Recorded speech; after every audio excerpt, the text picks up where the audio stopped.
And yeah, I think we're good to go. If for some reason you can't hear me, if there's anything that you want to ask, please just feel free to just unmute if you need to and ask away, or just drop a message in the chat. Okay, so I hope everyone's had a good week last week. You've managed to catch maybe the recording of index numbers. You're okay with that section. And I'm gonna, because I'm planning to start learning unit 3 today. So learning unit 3 is quite a bit of material. This is where a lot of the calculations for statistics actually start in terms of central measures and dispersion measures. But don't worry with the terminology, I'll explain that in a second. For today, I'm just gonna get through central measures, and I'll explain exactly what that is, and show you how the calculations are done and how to interpret them. All right, so best way to do this is via an example. So let me start with what we call ungrouped data. All right, so you're going to get two types of data. You're going to get group data, and you're going to get ungrouped, and I'll cover both of that today. So let's look at ungrouped data. Now, what is ungrouped data? Sorry, let me share my screen. That would help.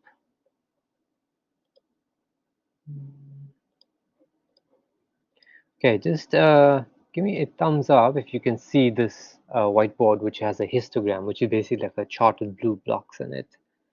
If you can see it, then great, I'll continue. Um, thank you. Thanks. Fantastic. Let's go back there. All right. So I want you to just focus on the table on the left. Okay. So you will be given ungrouped data. Now, basically, what ungrouped data is, it's just raw data. So say I had a class of 21 students and they wrote an exam, right?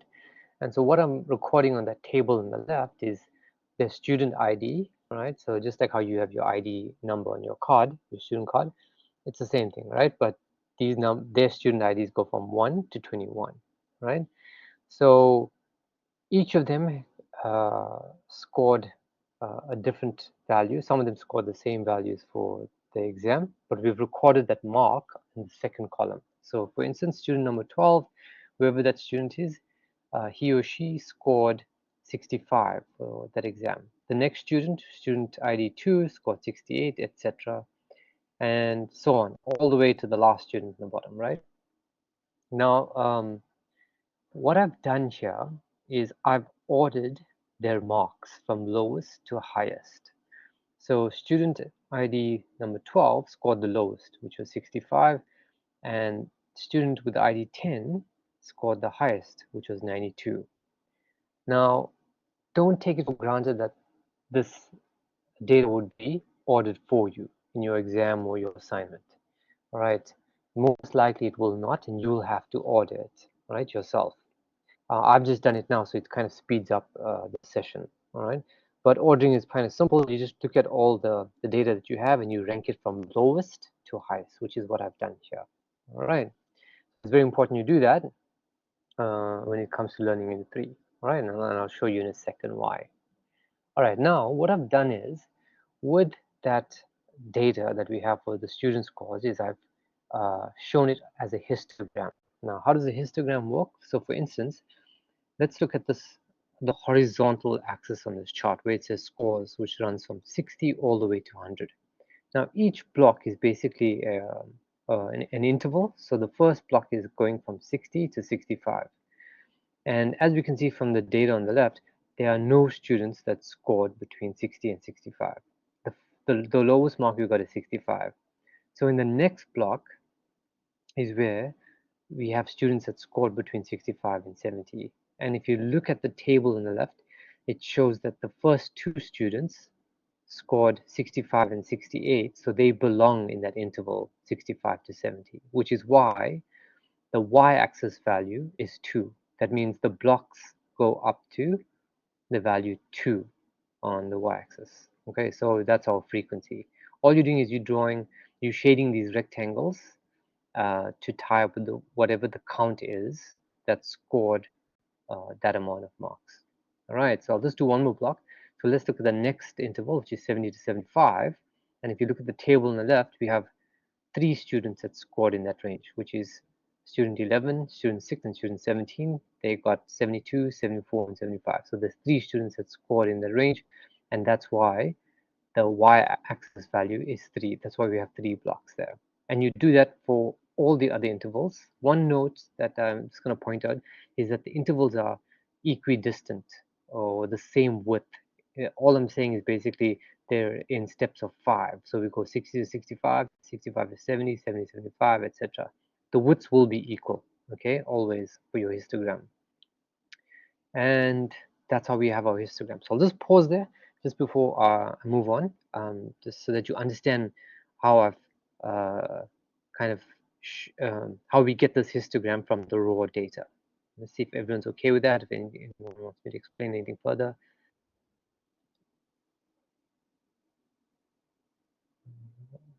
Oh, okay. All right. Hi, So, sir. hello. Sorry, hi, sir. I Hi, have one Victor. question. Yes. About the Hi. student that had scored 75 marks. Yes. I noticed you Yes. didn't put him in the interval between 70 to 75. Why is that, sir? Yeah. Okay. Sure. Good question. Give me a second. Okay. So the student is sort 75. Okay. So that's a good question. Okay, so what I'm not showing here is uh, in your histogram, right? The intervals will be like this. So let's say the first interval is 60 to 60. Let me just make this a bit bigger.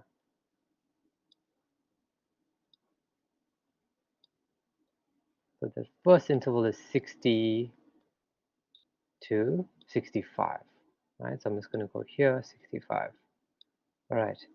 Now the thing is, the next interval also goes from 65 to 70. Right? And I'll just do one more interval just to kind of get the point. So the next one will be 70 to 75. Okay. Now, if you look at these 3 intervals, right, you look at the upper limit here is also the lower limit here. So what happens to a student that scores 65? Does that person go in the first interval or the second interval? Right? So someone that scores 65, which ties up to your question about the student with 75. Now the thing is, for your histogram and you'll have to do this frequency table here. You will have to do it. Sometimes they'll give you the intervals, what I'm giving you here in this column, but sometimes they won't. All right. You have to decide whether you're going to include the upper limit or not. Now in this example, what's happening is that upper limit is not included. So I'm going to put a round bracket. In maths, we put a round bracket when it's not inclusive, right? So the upper limits are not inclusive, but the lower limit is inclusive. So we use a square bracket for inclusive. We use this square bracket, so it'll be here. So that means um, that student that scored 75 will not be in this interval because we got the round bracket here. That student will be in the next interval, 75 to 80, etc. Sometimes you'll get the notation instead of what I've done here, instead of having 60 to 75, sorry, 60 to 65, my bad. Instead of that, you can sometimes have this notation, 60 less than, so you'll have a dash still the same, but you'll have less than 65.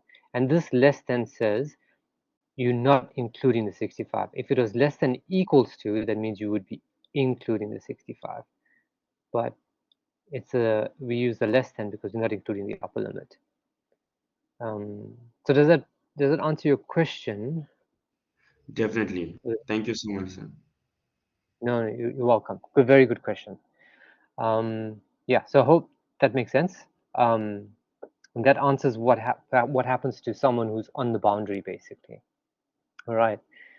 So I'm just going to check if any questions. Everyone's good. Okay. Yeah, but feel free to ask anything. That's what I'm here for. All right, let's get back to our data. Right, so I've drawn the histogram. Now, the thing is, often we,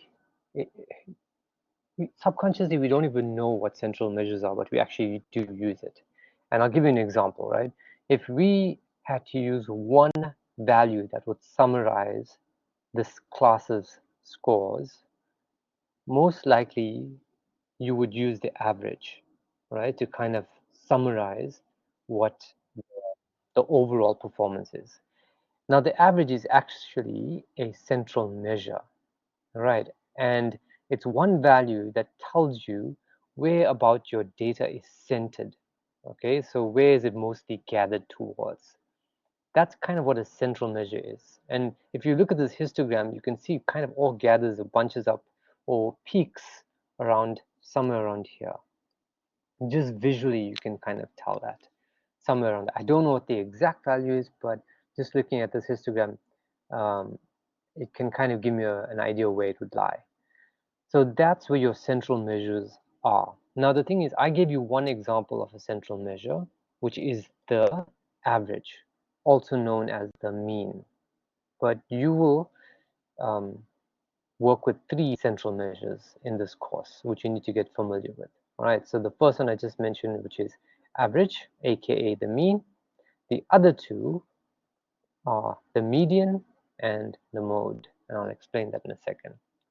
All right, so you have 3 central measures. Okay, you have the mean, MEAN, right? You have the median, and then you have the mode.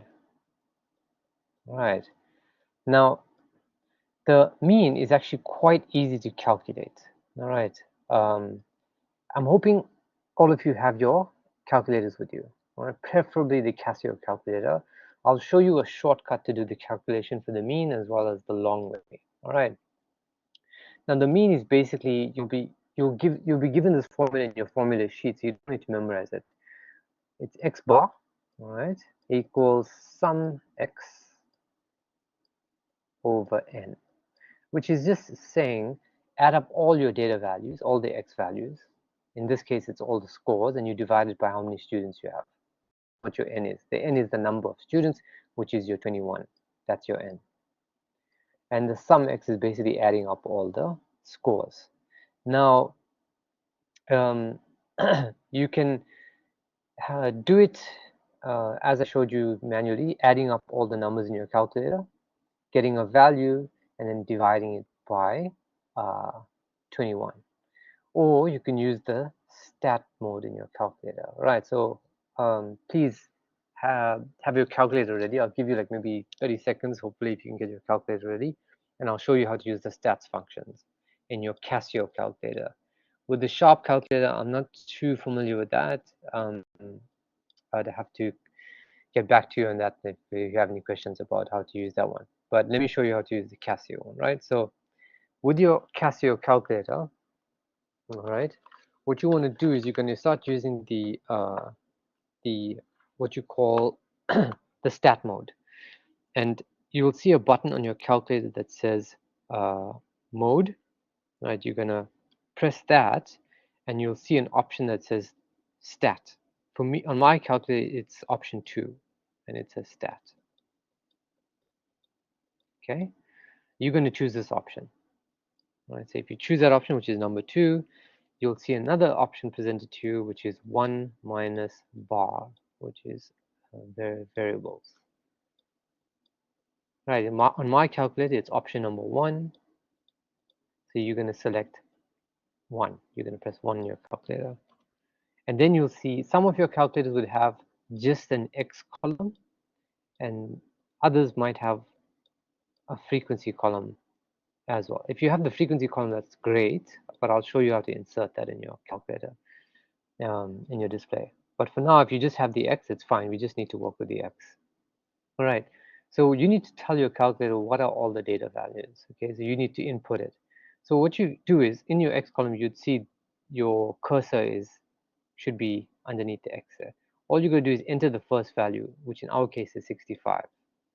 You're going to enter 65, and then you're going to press equals to, right? And then once you press equals to, you'll see it'll move on to the next row, and then you've got to give it the next value. So the next value you'll capture is 68 according to our table, 68, and you're going to do that for all the other values. You'll hit equals to and move on to the next one, and you'll get until you capture everything up to 92. That's the last mark you'll capture. All right. For those that have the frequency column, all you'll see happening is you'll see a 1 being populated here. Okay, so don't worry about that. For those that don't have the frequency column, don't worry about it for now. Now, once you've got all those values, right, you can press AC where or you can even press your on button. But the one button you do not press is you do not press the mode button again. Do not press the mode button again. If you do, then you would erase all your data that you just captured, right? So you can press any button, press AC or on, doesn't really matter. Once you've got all those values, next thing you want to do is you want to obtain this X bar. You want to call this average value from your calculator. All you need to do that is you press shift. Okay, you're going to press the button 1 because the button 1 has stat above it. Sorry, stat. All right, so you can press shift and 1, shift 1, and then, sorry, my bad. Once you do that, you'll see an option 4 in my calculator, which is variables. It might be another number, but you're going to be looking for where you see variables. When you see that, you choose that option. In my calculator, it's option 4, so I'm going to press 4, and then you will see the symbol of X bar there. You will see the symbol. All right, and whatever option that is, for me, it's 2 on my calculator. If it's the same on yours, just press 2 and then press equals to, and that will return the average. All right, and if you do that, if you capture all the values and you've enter it in your calculator and you pull the X bar value, you should get a value, I think, of 79. I'll just confirm that.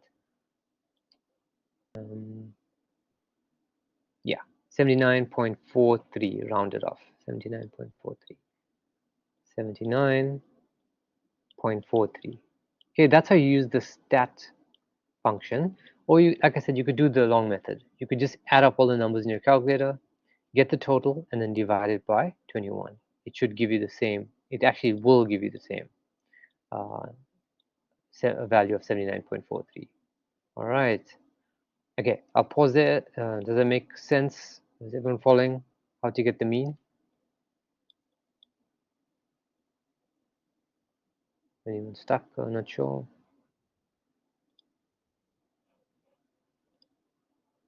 Cool, cool. Okay, great, great. All right.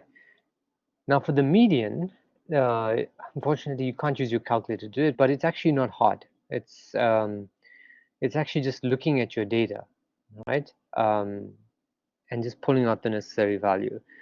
The thing is about the median is that your data must be ordered, all right? So that's why I told you it's important that you order your data. Let's check the question. You always round off to 2. Yes, Vic, to make it a habit, okay? 2 decimal places just to be safe.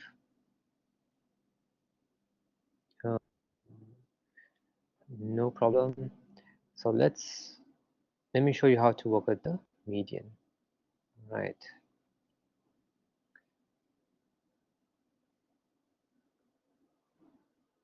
Okay, so before I look at that data, let me just give you some easier data to kind of conceptualize this, right?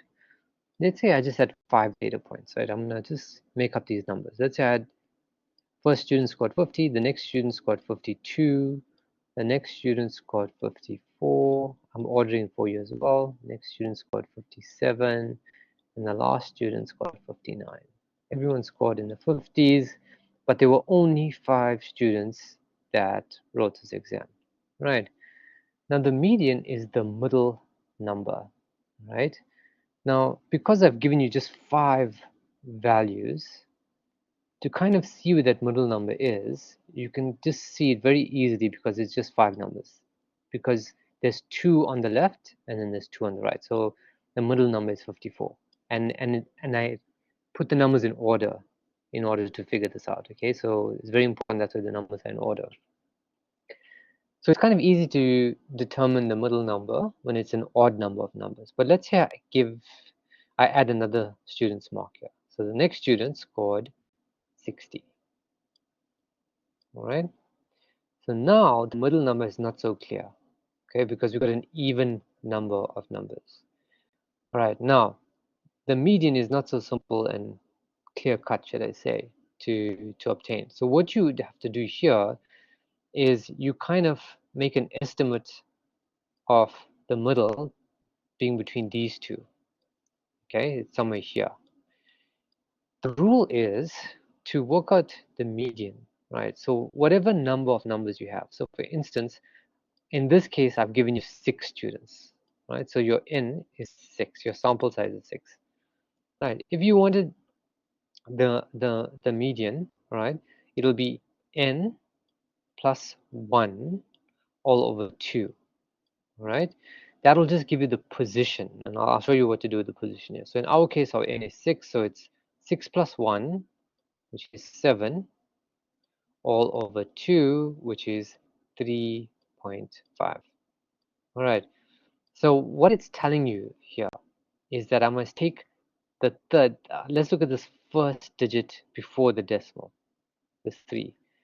So I must look at the third number. So I've ranked it. So this is the first student, this is the second student, this is the third student.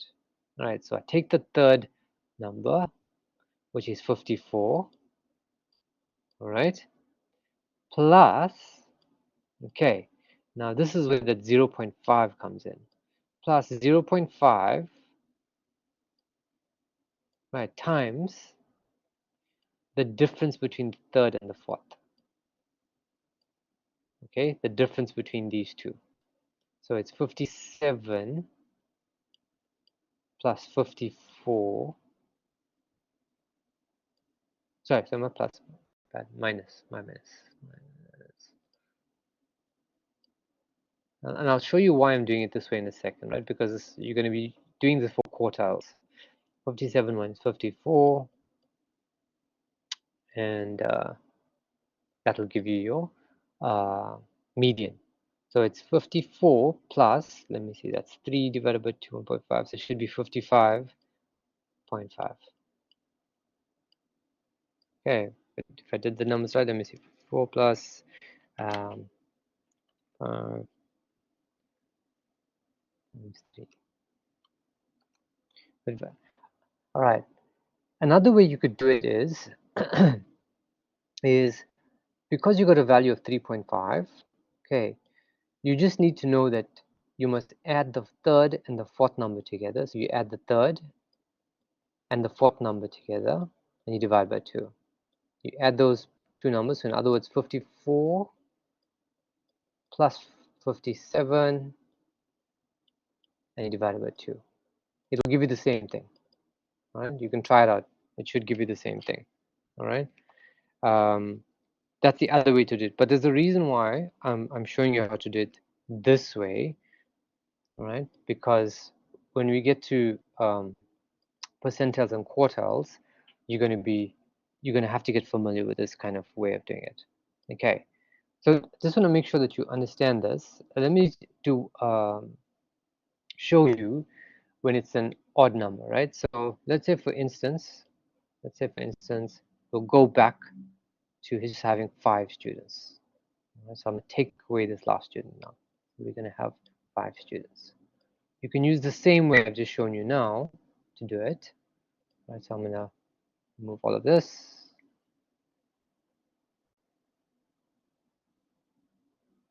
Okay. And we have 5 students now. All right, so we're going to use the same way we did with the even number of students. Now our n is 5. So it's 5 plus 1 over 2, which is 3. Now we got a perfect 3 number. There is no 3.2 or 3.5. What this is telling you is just take the third number. So here's our 1, here's our second number, there's our third number. So we just take the 54. All right.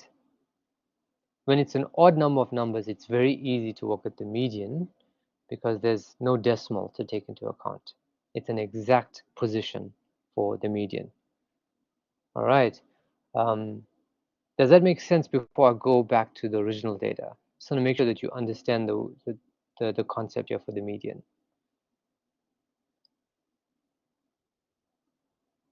Thank you. Thanks for the feedback. Please, if there's anyone not, if you want me to just go over that again or they're comfortable with it, please just let me know.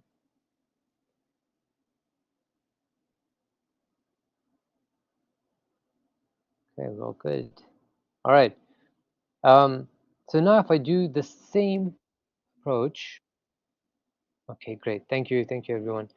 All right, so now instead of this dummy data that I gave here, all right, instead of this 5 numbers that I gave here, if you look to your left now, for our original data, we have 21 data points.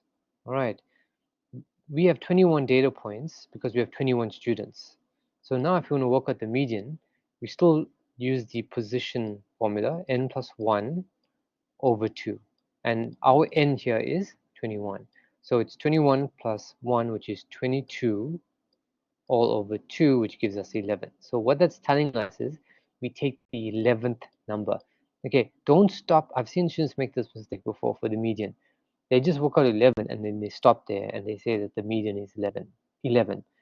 It's not. 11 is just the position. All right, so that means you need to go and check what the value is for the 11th student that you put in order. So there's the first student, 1, 2, 3, 4, 5, 6, 7, 8, 9, 10, 11, 79. So your median is 79. Okay? All right, that's how you work with the median. You need to find the position first, using this formula. If it's an odd number of data points, perfect. It'll be very easy to find. But if it's an even number, then you do it the way I showed you before. All right, using the decimal. All right, so that's the median. The mode is very easy to find for ungrouped data.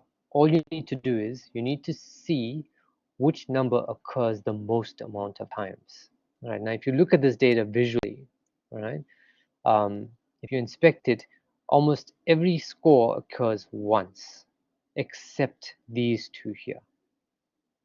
These two scores occur twice. There are 2 students that got that score, but for every other score, it only occurs once. So the mode is that value that occurs the most amount of times, which is 79 as well. It just happens to be the same as the median. It's not always guaranteed. Now, I want you to also keep in mind that sometimes you can have no mode. That means no score was repeated. All right, everyone had a very distinct or unique score, and in that case, there is no mode. You can have a case when that happens. All right, so keep that in mind. You can also have a case where there's more than one mode. So say another 2 students scored 90 and we still got that 79 that occurred twice. So we got 2 students that scored 79 and we got another 2 students that scored 90. And in that case, the mode would be 2 values. So you would say the mode is 79 and 90. Okay, so that I'm just giving you a heads up that can happen, but in this example, it didn't. Okay, we only got the value 79 occurring the most amount of times. All right, so that's your median, mode, and mean. All right, those are your 3 central measures. Now, what you need to also know about these 3 measures, right? So just like how I have this histogram that I'm showing you here, right? If I draw a line kind of just touching the corner vertices, right? I do that, I'm going to get kind of like this kind of shape. Just excuse my drawing. All right. Now, the shape of this histogram or this line that I'm showing kind of tells you what the distribution is. Now, you can have a distribution where the shape is like this, with the peak on the left, and then it just drags out on the right, like this. You can also have a mirror image of that. You can also have this case where the left is dragged out, and the right is where it's bunched up. And then the last case is where, I'm going to draw it here. So let me just make some space here.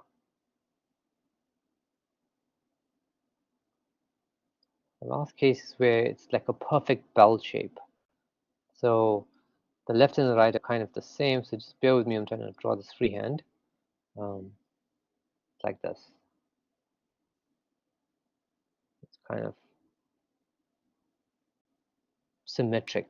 That's the best word to describe it. Okay, the right is almost the same as the left. All right, so these are the three shapes that you can have.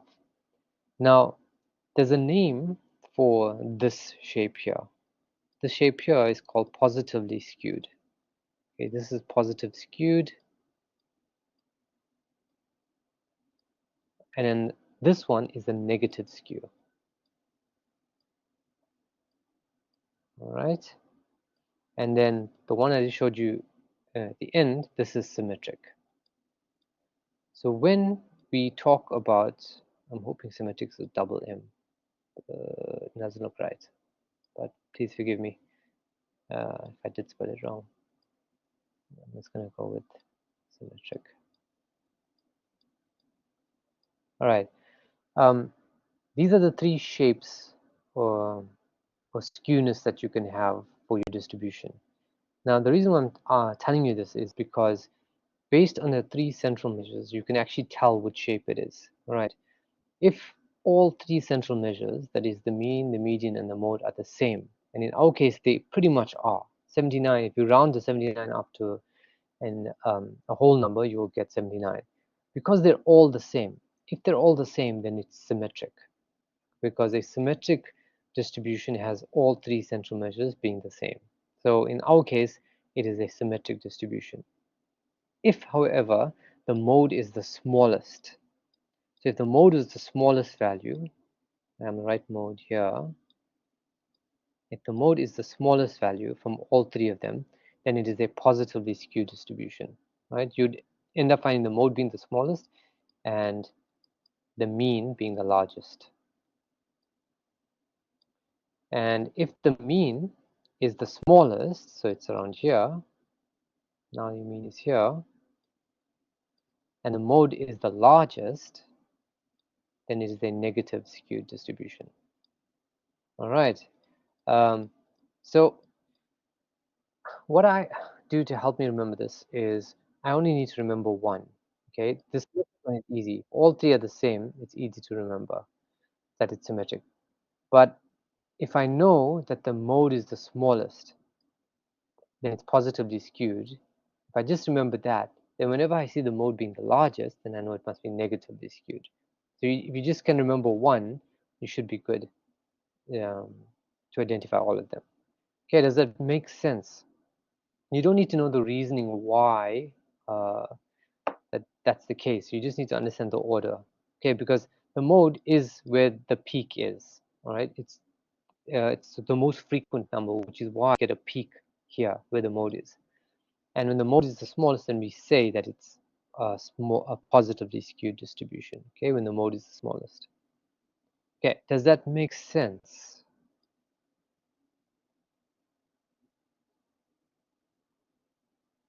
Any questions? Go ahead. Okay, fantastic. Okay, great stuff. All right, thanks so much for the feedback. All right, so now if you get this concept, if you grasp this concept of central measures, how to what they mean, and how to identify the shape of the distribution given them, then you're pretty much good for central measures. The only thing we need to do is we need to do it for group data. All right. Now, group data is when you're not given the raw data. So you're given the data like this. Okay. You're given the data in a frequency table. So for instance, let's look at this example here. Here we're looking at grocery spend, right? So what we're being shown here is if you look at the frequency column, it's saying that the people that went to the supermarket that spent between 0 and 400 Rand, there was nobody that spent between that amount. Okay, that's why the frequency is 0. But for people that spent between 400 and 800, we found that there were 7 people that spent in that range. And I'll show you one more row. The next row is basically how many people spend between 800 and 1,200 rands. And we find that 14 people spend that amount. So the most amount of people that visited the store, that we find that most of them spent between 800 and 1,200 rand. And if you add up the frequency, that tells us how many people went to that supermarket in total. We found that 30 of those people, 30 customers went to the supermarket. So if you add up your frequency, 7 plus 14 plus 5 plus 3 plus 1, that gives you 30. Now that total frequency, that's your N, that's your sample size. You know that your N is 30. Okay, so I'm just explaining these first two columns here. I only want you to focus on this first two columns for now. I'm just checking that it makes sense to you. You don't exactly know. So for instance, let's look at this this row here, right? We're being told that 14 people spend between 800 and 1,200, but we don't know exactly what each of those 14 people spent. All we know is they spent between that amount, all right? We don't know the exact value. So this is not raw data. This is grouped data. All right, so does that make sense to you? Just these first two columns and how to interpret it. For this example, it's about grocery spending, but it can be about anything. Um, uh, like for your exam or your assignment. All right. Yeah, just please ask any questions if you need to. If you're stuck, if you want me to go back and explain it, happy to do so. All right. So we're given these first two columns. All right, and that's all we're given, and they want us to work out the average uh, spend, grocery spend. Now, just using these first two columns, you have to do it in a different way compared to ungrouped data, right? You have to use this formula for the mean. And if you look at this formula here, it's sum f times x divided by the sum of f, right? Now, all this mathematical notation is telling you. Let's just look at the denominator because that's an easier one to kind of explain. The denominator is sum of f, which is just saying sum up the f column. And if you sum up the f column, we get this 30. So that's what the denominator is. The denominator is 30 here, all right? The numerator is telling us to multiply your f times your x and then add them up, right? It's telling you to do that. But what is x here? Because we only given these first two columns, right? There is no x. This column you'd have to actually derive it. I've got it here just to save time, but I'll explain how you get it. The x is basically your midpoint for your intervals. So if you look at your first interval, right, it goes from 0 to 400. So what's the midpoint? You find the midpoint by adding the upper limit, so that 400, which is the maximum, the minimum is 0, so you add 400 to the minimum, max to the min, divided by 2, and you'll get 200. So that's how we got the first midpoint value, all right, 200. For the next row, you do the same thing. You add the upper limit, 800, to the lower limit, which is 400 in this interval range. You divide by 2, and you'll get 600. And that's how we get the next value here. All right, pretty easy to find the midpoints. You add the upper limit to the lower limit, and you divide it by 2. All right, and you do that for all the intervals. Now, these midpoints are your x values. Okay, this is the x values. So now that we have the x values, we can start to work out the numerator. Okay, the numerator is telling us you got to first multiply your f and x. And then first you do that, and then you add it up.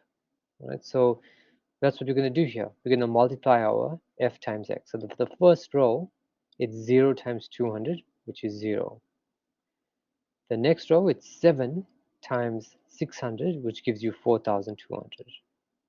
And you do this so on and so on all the way to the last row. 1 times 2,200 gives you 2,200. Now we've got our f times x column. And lastly, as this formula says, add it up. That's what the sigma means.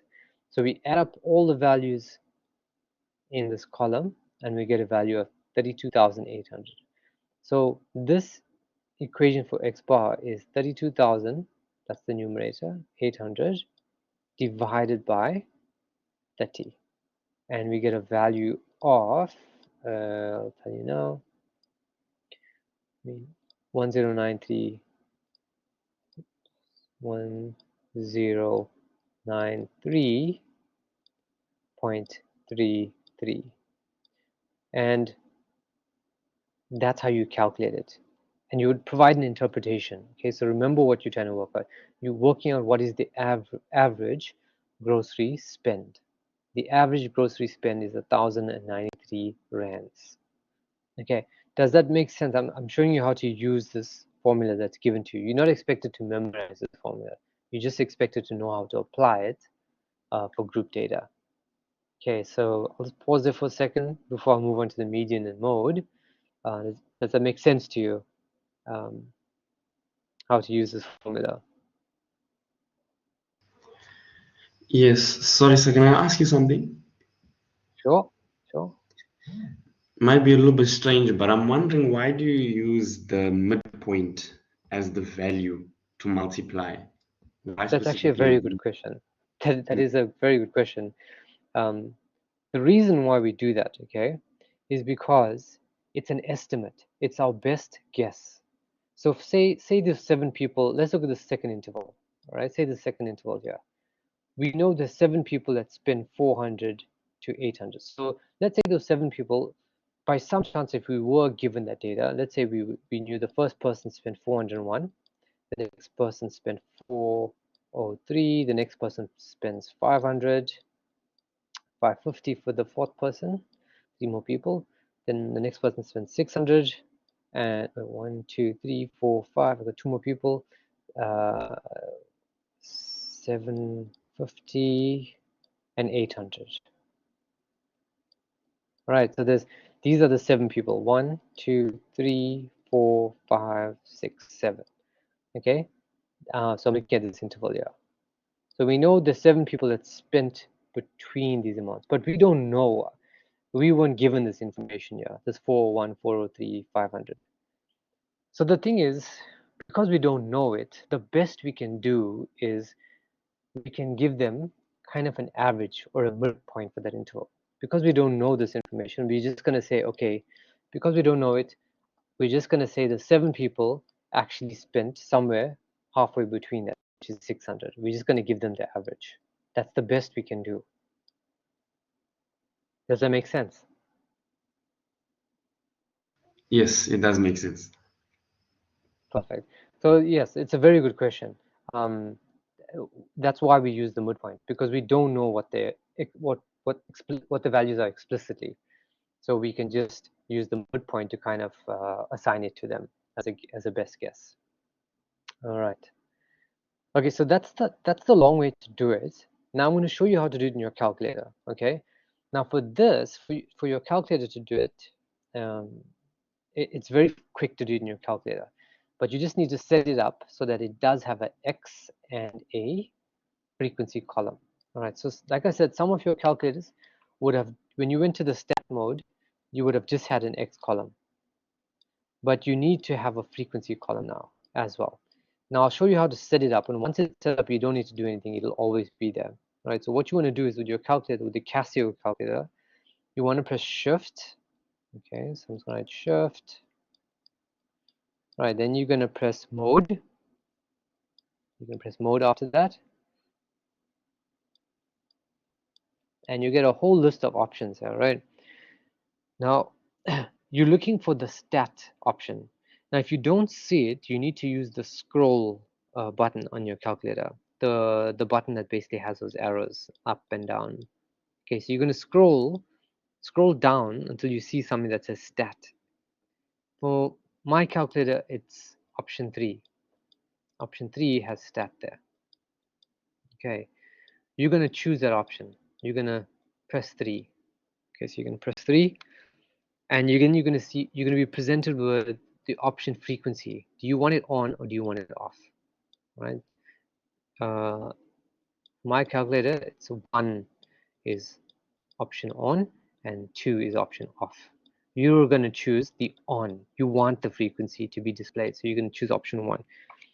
And then you're sorted. Once you've done that, now when you press mode, all right, so after you've done that, once you press mode, and if you choose the stat option, and then you choose that 1 minus var option again, like what we did earlier in this lesson, Now when you choose that option, you'll see that you have both these columns. Okay, now you need this frequency column when you're doing group data, and because now you're going to have to enter the frequency values and the X values. Okay, so what you need to do is simply, wherever your cursor is, your cursor could be in the frequency part or in the X part, doesn't really matter. Wherever it is, you're going to enter the values for the frequency or the X column. Now here's your frequency column. It's already here. It's the F column. So that's your F and that's your X. And you just need to put those values into your calculator. So you're going to put 200 for the first value and hit equals to, 600 for the next one and hit equals to, all the way to the last value, which is 2200. All right. For the frequency column, you're going to start with the first value being 0, then 7, all the way to the last value, which is 1. All right, and once you captured all of that, just like before, you can press AC or you can press on, but do not press the mode button. If you press the mode button, then you erase your data. All right, so once you've captured that, then it's the same way you get the mean as we did earlier in this lesson. All right, you're going to press Shift, you're going to press the button 1, and you're going to choose the option var. All right, variables. And if you choose that, then you'll see the X bar there again. And then you just select that and it'll give you the same, it should give you the same value that I'm showing you here. All right, that's how your calculator can do it for you. You just need to be able to capture the values. All right. Okay, so I hope that makes sense. If there's any questions, please let me know. Because now we're going to move on to the median and the mode. Okay. Okay, so let's go on to the median. Right. Now you'll see this kind of busy formula for the median on the right here. Don't worry about memorizing these formulas. They're given to you in your formula sheet. You just need to know how to apply them. Right, so we're going to work out the median first, this one. Then the median is given by this OME plus the C n over 2, etc., etc. I'll explain what every symbol in this formula means, because all you're given is this formula. You need to know what the symbol means, right? So the first step to find the median is, remember what we did in the ungrouped data for the median. The median is the middle number. Okay, it's the middle number. Another thing is we don't know the numbers explicitly. We don't know the raw numbers, so we can't really rank them. So what we're going to do is, look, for the median, we know it's the middle number. So there are 30 shoppers. There's 30 shoppers. So if we had to rank them from lowest spend to highest spend, the person that's ranked number 15, around 15 and 16, somewhere between 15 and 16, right? The person that's ranked somewhere between those two is going to be the median if we had ranked them, but we don't know what each of their values is. So now for group data, we use this formula to find the position. N over 2, all right? That's what we use to find the position. Before, it was n plus 1 over 2 for ungrouped data. Don't ask me why it's different. It should be aligned. It should theoretically, but for this course, we're quite pedantic about. For grouped, remember for grouped you use n. For ungrouped you use n plus 1. All right, so for grouped you're going to use this one. So our n is 30. So 30 over 2 is 15. So we're going to look for the 15th person. We're going to look for the 15th person. Now, if we're looking for the 15th person, the best we can do is kind of figure out which interval that 15th person would be in. Okay, so let's look at the frequency column. That'll kind of tell us whether we passed that 15th person or we're still before that person. So in the first row, we've got 0 people. In the second row, we've got 7 people. All right, so far we've only got 7. 7 plus 0 is 7. When we get to the third row, we have 0 plus 7 plus 14. So we've up to 21 people, right? We're up to 21 people. So that the thing is, in that third interval is where that 15% would be. That the 15% cannot be in the second interval. Why? Because we only got 7 people up to this point. So we're not even close. We're not even halfway to that 15%. But when we get to this interval, we're already on 21 people, because if you add up the cumulative frequency, 0 plus 7 plus 14 is 21. That 15% has to be there, because we'll reach 21 people when we get to the third interval. So that 15% is here. So that is our median interval. I'm just going to write that and then pause there, and if there's any questions, if anyone's not clear about this, because this is very important. If you don't get that interval right, then all your values are going to be wrong for that equation. Okay, so the median interval is where the middle person is. In our case, it's the 15%. So it's the 800 to the 1,200 spending. That's the median interval. All good? Anyone unsure how to obtain that? Thanks, Kiara. Great, great. Thanks, Victor. Okay, just please let me know if that didn't make sense, okay? If you need me to explain that in a different way, or if anything was unclear. So for the median interval, you need to figure out where the middle person is, and it's this interval here. Now, once you figure out this interval, pretty much all the values that you need for that equation are based on that interval. So that the first value in this equation is the OME. The OME is the lower limit of that interval. Okay, it's the lower limit of that interval. So in our case, because this is the interval we're dealing with, I'm going to put a red marker there so it doesn't, you kind of focused on that one.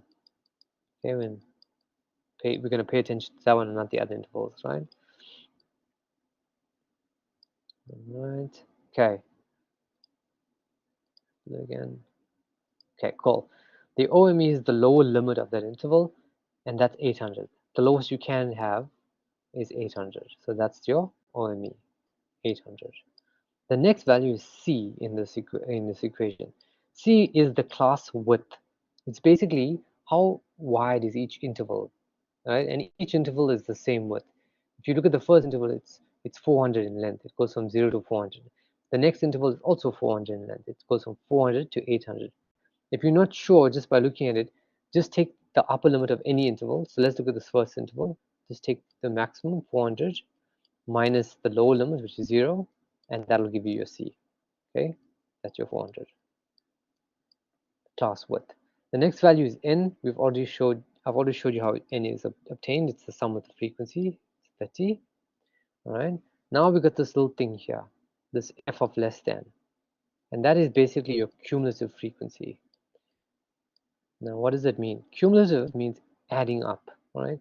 So it's telling you to add up all the frequencies before the median interval. So if we look at all the intervals before this, right, the first one is the 0, the next one is 7, and that's it. Okay, if we go to one more interval, we would be on the median interval, and we don't want that.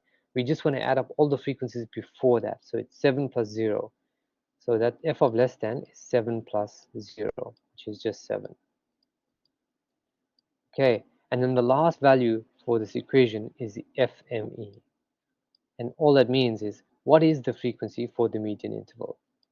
And if you look at the median interval, the frequency for the interval is 14. Now you have all the values you need to plug into this equation here. And if you plug all the values that I'm giving you here into that equation, you will find that the median has a value of, I'll just write it here, and it's going to write ME for median. You'll work that out to be 1028.57. 1028.57. So the trick to this is basically identifying the interval that is the median interval. All right. Once you get that right, then it's just a matter of pulling out the values for the equation based on that median interval, and then plug it into the equation. All right. The hardest part, I guess, here is, well, actually, there's first challenge is identify this. You've got to identify this. Once you identify that, you need to understand what each of these symbols means, because then you know what you're looking for based on that interval. And then the last part is the easiest part, which is plugging the values into that equation. Pause there for a second. Hope we didn't lose anyone, but that's how you do it. Just please let me know. Are there any questions on that?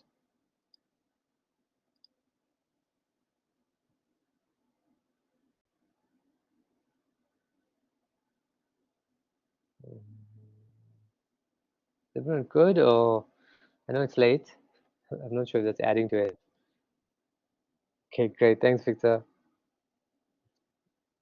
Anyone, how did you get the ME value? Okay, great. The ME is just the median value. Okay, so let me go back there. All right, so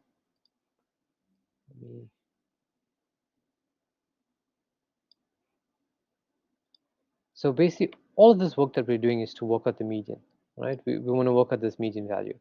I just use ME instead of writing out the full word median. So if I rewrite it, the median is equal to, now all I'm going to do is I'm going to plug all the values into this equation. Your OME, the C, there's N over 2, which we found here. You plug all these values in, and you'll get the median to be that value of 102, was it 28, I think. No problem. No problem, 1028.57. 1028.57.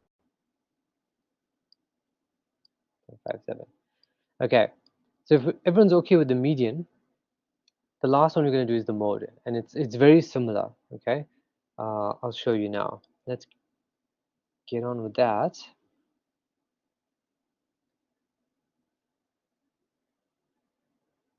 Okay, just checking if anyone's sleeping or just kind of given up. I'm just going to ask you one question, right? Based on what we did earlier, please post your answer in the chat here. What exactly is the mode? Is it the middle number or is it the most frequent number? Can you just give me that in the chat? Is the mode the middle number or the most frequent number? Excellent, excellent, everyone. That's right. It's the most frequent. And it's very important that, excellent. Well done, everyone. I'm glad everyone's awake. Okay, this is the last one. We're almost there. All right, we'll finish strong. And it's very important why I asked that is because just like as you just said, it's the most frequent number. We need to find the modal interval in this case. And just as you said, it's the interval with the most frequency. It's the interval with the highest frequency. And which interval is that here? Looking at this table and looking at the frequency column, which one has the highest frequency?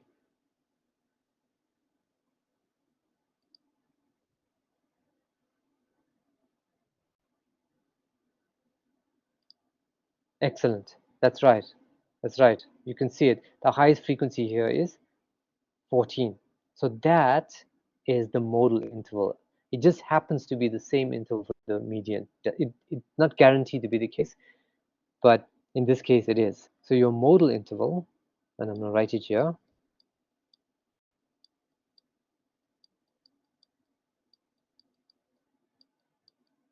is the 800 to 1200, because it's the interval with the highest frequency. Now, once you know that, it's the same thing as we did before. It's basically getting all the values from the equation based on this interval. The OMO, this value here, all it is, it's basically the lower limit of this, which is 800. So that's your OMO. Your OMO is 800. Okay? The C is exactly the same as before. It's the width of the class. How wide is each class? And as we've shown before, it's 400. Okay?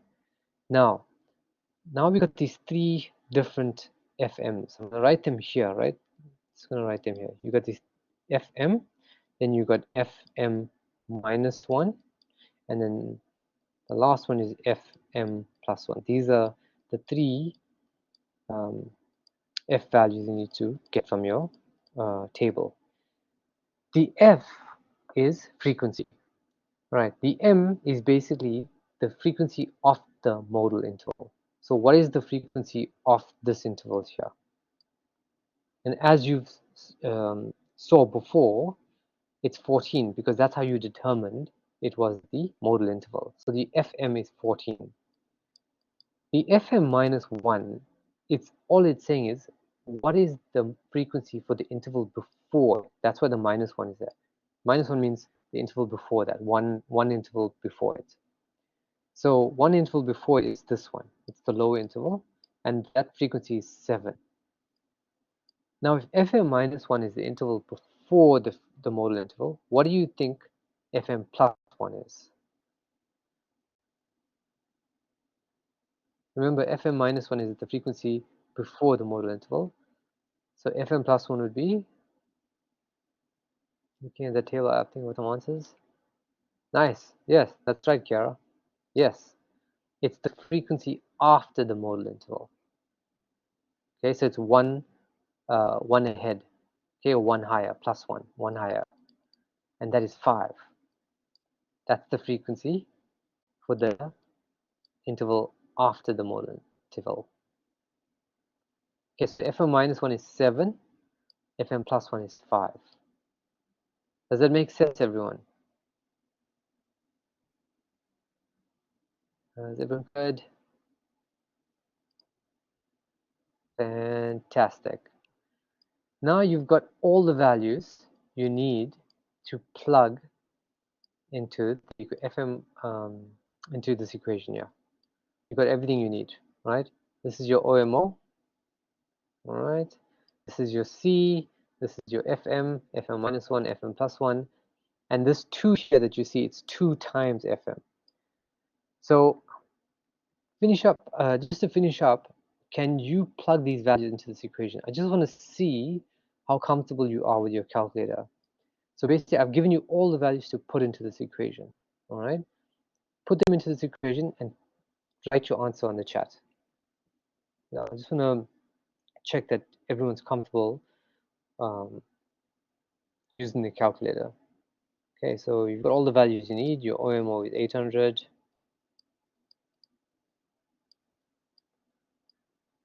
Okay, your C is 400. FM plus 1 is 5. FM minus 1 is 7. FM is 14. And let me know what value you get for the mode after you've plugged those values in.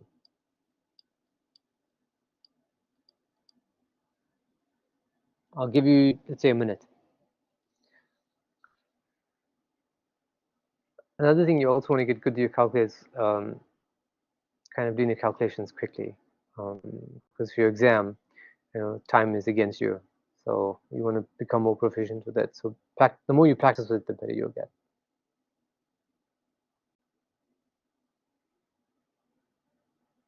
If anyone gets the answer, just write it in the chat. Doesn't matter if you get it wrong. Doesn't matter. It's just giving it a shot. You get 9 lose. 975. It kind of seems right. Yes, excellent. Well done. It is 975. 975. For those still working on it, doesn't matter. Just check that you're getting the same answer. Because actually, I posed this question to see that you're comfortable using the calculator for it. Yes, fantastic. All right, that's how you work out the values. That's how you work out your average, your median, and your mode. Okay, I'm just going to finish up one thing. No calculations here. It's just something I want you to use to sense check your answers. Okay, because it's always a good habit as a statistician, or if you're doing any sort of analysis, to kind of sense check if your answers make sense. All right. Now let's just do a sense check for the mode. Right. Remember, we said that the modal interval is 800 to 1200. Okay, we said that that's the interval. So whatever answer we get for the mode must lie in this interval. And if you look at the answer you've got, 975 is in that interval. Okay, so you're most likely right. You didn't make an error. If, however, you got a value of 700, Now that 700 is not in that interval, so you know you made a mistake either choosing that interval or um, your calculation. So it's a good way to sense check your answer. Okay, does that make sense to you? It's the same thing with the median. Whatever median interval you choose, whatever value you get for the median, it must lie in that interval. If it doesn't, then just go back and check your workings, or make sure that you chose the right interval. Okay, does that make sense, everyone? Um, just want to finish up with that. Thanks. Fantastic. I'm glad to hear it. Okay, that's what I want to cover today, the central measures. And next week I'm going to cover dispersion measures. Um, I'll give you some kind of exercises to work on your workbook. Um, yeah, you can consolidate your work. But I hope today made sense, and yeah, hope you enjoyed it. I'll make the recording available by tomorrow. Are there any questions before I sign off? Are we all good? Yeah, there's no question, sir, but I'd just like to say that you're a very good teacher, sir. Thank you very much. Okay, thank you. Thank you very much. You've made my Oh, evening. Yeah, I'm very, very thank you. happy to hear that. Yeah, and yeah, people, please ask questions. I love it. We understand the material better, and yeah, look forward to the next one. Uh, have a good evening, everyone. All the best. Thank you, sir.